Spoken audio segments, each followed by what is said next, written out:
যারা ঢাকায় আসছেন বা ঢাকায় থাকেন তারা কিন্তু কম বেশি সবাই যাত্রাবাড়ি হানি ফ্লাইওভারটা চিনেন। তো এই রিসেন্টলি একটা জিনিস দেখা যায় যে হানি ফ্লাইওভারের সামনে যেই পকেট গেটটা থাকে, তো সেই পকেট গেটটা অফ করে দেওয়া হয় এবং কি পকেট গেটে অফ করার পিছনে কিছু রিজন আছে। তো এটা ভিডিওর মাঝখানে আপনারা দেখতে পাচ্ছেন যে এই জায়গার ভিতরে যখন গাড়িগুলো থামানো থাকে, যার কারণে পিছনে অনেক লম্বা জ্যাম আটকে যায় এবং কি যাত্রী নামানোর জন্য পুরো রাস্তা ব্লক করে তারা গাড়ি থামায় রাখে এই জায়গার মধ্যে। আর পিছনে কিন্তু অনেক বড় জাম লেগে যায়।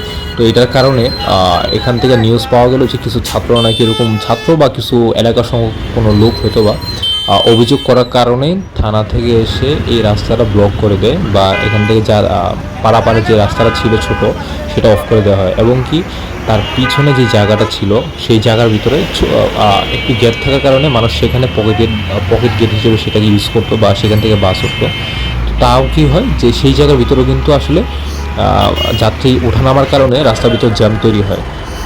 তো ওই জিনিসটা কী করে তারপর তারা আবার সেটাকে ব্লক করে দেয়। কিন্তু এখানে আমাদের কথা হলো যে কাজলা থেকে যাত্রাবাড়ি পকেট গেটের দূরত্ব কিন্তু প্রায় অনেকটা বেশি।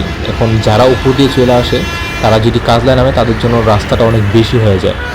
যদিও এখানে গাড়ি থামানোর কারণে কিছুটা জ্যাম লাগে, যদি এই জায়গায় কোনো ট্রাফিক থাকে তাহলে আশা করি জ্যামটা লাগবে না। আর যদি নিয়ম অনুযায়ী ধরা হয় তাহলে কিন্তু ফ্লাইওভারের উপরে গাড়ি থামানো একবারে নিষেধ, সেটা আমিও মানি। বাট যেহেতু এটা আজ কয়েক বছর ধরে এই জায়গায় চলছে, যেমন 5 থেকে 7 বছর ধরে এই পকেট গেট কিন্তু এই জায়গায় ছিল, আর যার কারণে মানুষ রেগুলার অভ্যস্ত হয়ে গেছিলো এই জায়গায় নামার কারণে। আর আপনি যদি আরেকটা জিনিস খেয়াল করেন যে আসলে যাত্রাবাড়ি ফ্লাইওভার ওঠার আগে যে জ্যামটা লাগে সেটা কিন্তু খুবই অল্প।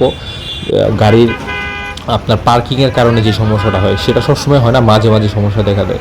কিন্তু সবচেয়ে বড় সমস্যা যেটা সেটা হলো যে গাড়ি তো ফ্লাইওভারের ঠিকই ওঠে কিন্তু ফ্লাইওভারটা ইউজ করে, কিন্তু ফ্লাইওভারের মাঝ পর্যায়ে যাওয়ার পরে কিন্তু আমরা জ্যামের সৃষ্টি হয়। আসলে মূলত মেইন সমস্যাটা হলো সেখানে, যেখান থেকে গাড়িটা আমাদের ল্যান্ড করে বা নামে ফ্লাইওভার থেকে। আপনারা যারা এই যাত্রাবাড়ি হানি ফ্লাইওভারে চলাফেরা করেন, আপনারা যদি প্রতিবাদমূলক কোনো আওয়াজ তোলেন, আশা করি এই যানজটের সমাধান করা সম্ভব। এই প্রতিবাদমূলক আচরণের কারণেই কিন্তু যাত্রাবাড়ি পকেট গেট বন্ধ করা হয়েছে। ঠিক তেমনইভাবে যদি আপনারা সবাই প্রতিবাদমূলক কোনো আওয়াজ তোলেন বা কোনো একটা অ্যাকশন নেন, আশা করি যাত্রাবাড়ি এই হানি ফ্লাইওভারের গোড়ার যেই জ্যামজটের কারণটা, এই ফুটপাথের যে সমস্যাটা, আশা করি সেটা সমাধান হবে। ভালো থাকবেন সবাই। ভিডিওটি ভালো লাগলে শেয়ার করে সবাইকে দেখার সুযোগ করে দিবেন।